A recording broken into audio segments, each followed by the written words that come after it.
one below that, thyroid cartilage that forms part of the wall of the larynx.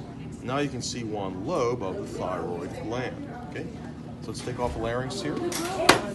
Oh, that's the one you opened up. Yep, this is the one you opened up. There you go.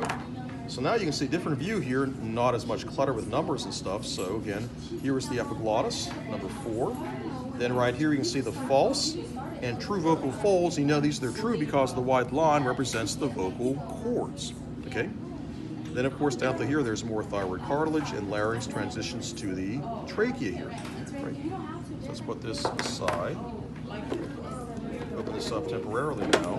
You can see the trachea, both there and there. That's trachea. Ends by branching into the left and right primary bronchi. And you can see right here, there is the esophagus, arteries and veins, but arteries are now blue, veins are red, going to the lung, the pulmonary arteries and veins. This muscle right here called, what's this thing? Diaphragm. Diaphragm, very good.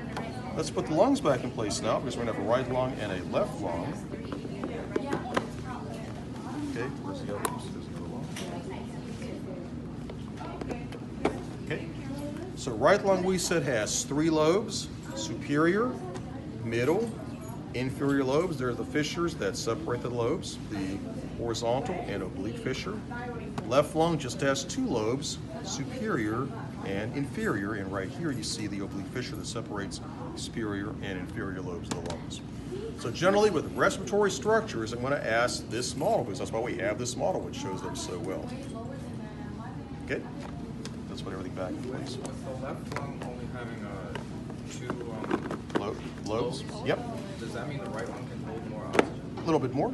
Remember, it's only a little bit bigger. So even though you divide them with the lobes, if you compare the size of the lungs, the right lung is a little bit larger than the left lung. So it can hold a little bit more oxygen, a little bit more air overall. Okay. Let's put this back in. So now somebody, you get the big reproductive models now, like a couple of those sitting in back. We can look at structures on those 2 models. No, the whole thing, the whole big model, the big, I have to say, not the little one, the big models. And you said the true vocal, so it's right, they're right? Yeah, we see on this model, you see the little white line which represents the vocal cord. That's how you know that's the true vocal fold. Separating it. Well, no, let's look in here again. Wait. So if you look here, you see 2 separate folds there. The fold on top right here, that's the false vocal folds that don't have the vocal cords. On the bottom here, the lower fold, the true vocal folds that do have the vocal cords.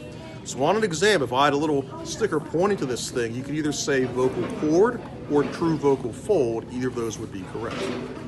Okay? Okay.